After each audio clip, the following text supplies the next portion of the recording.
There we go. That is the B flat minor blues scale pentatonic. I don't know why I keep on adding pentatonic instead. That's the B flat minor blues scale. All right. Again, this is going to be useful. We got to use it in B flat minor. We could use it in the relative major, which is D flat major, which, you know, maybe there's not a lot of songs in that key. But I think if you're in like gospel or church, I think a lot of people play in these flat keys often. So definitely want to know B flat minor. And this is really what it's all about.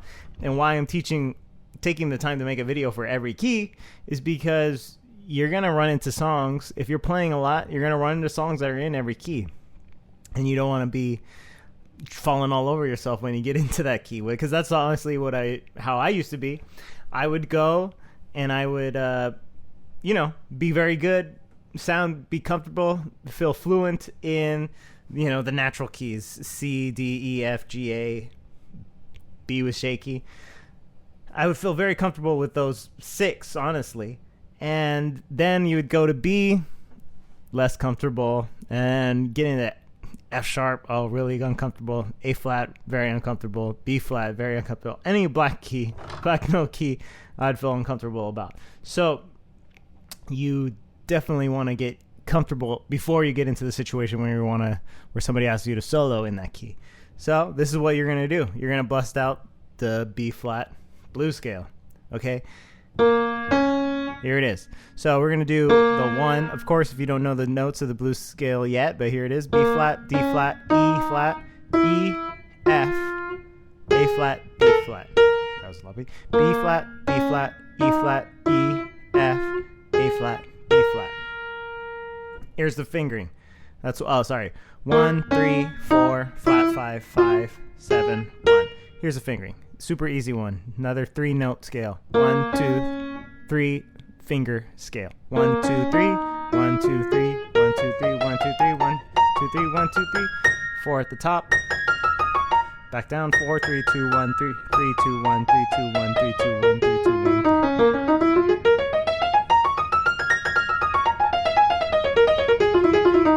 And that's another thing I've been doing it in every key, right? That's because I actually use it sometimes. Is you just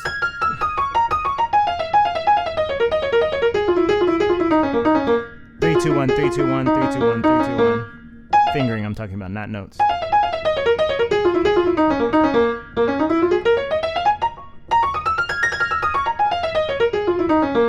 Knowing that fingering has helped me feel so much more comfortable in B flat. And honestly, I just figured all of these out maybe a few years ago. And maybe this is super simple to most people, but to me, it really helped me a lot to figure out these fingerings. And, you really just had to take the time to figure them out because I don't see them anywhere out there.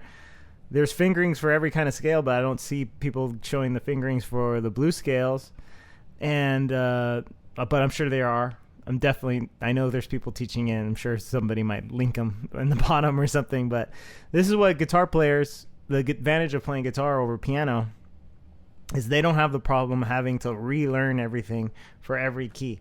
They know the blues scale in one shape, maybe like 5 shapes, right? There's 5 different like boxes that they call them on the guitar, right?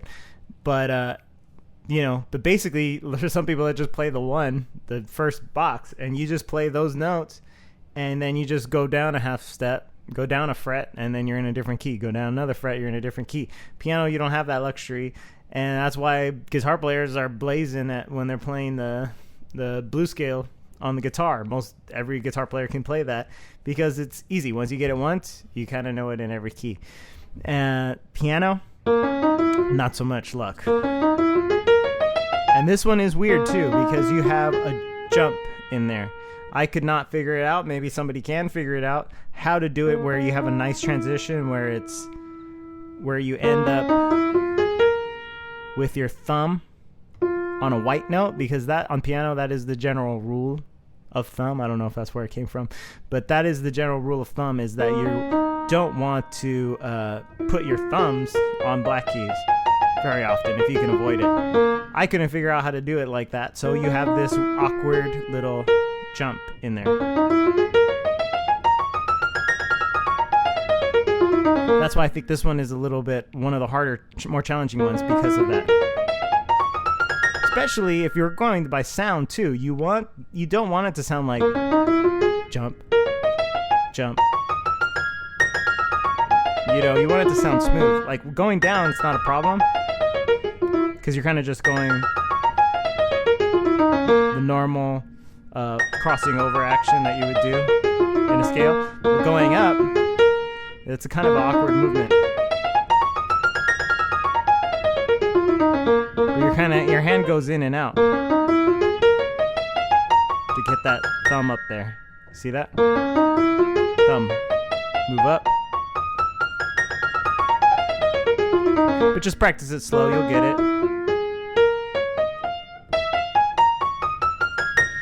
Yeah, that's pretty much it. But trust me, I think all the people that you look up to who play piano really well, even if they don't play the blues scale straight up and down like this, I'm sure they could if they wanted to. They're just better than that, so they don't. So this is something that everyone should know, I think. And it will definitely help you feel more comfortable. So there it is.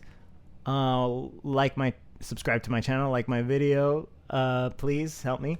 And help me out by doing that. And check out my other videos. We got more lessons coming. Again, like I've said, we've gone F through B flat. And we only got a few more keys left. And we got A flat, G, F sharp coming up. And that will be all the blues scales with their fingerings. Most useful thing in all of music. Maybe second to the pentatonic scale, which I might just do the same thing for the pentatonic scale. Even those fingerings are even easier, but there are a couple of tricky ones. All right, see you next time.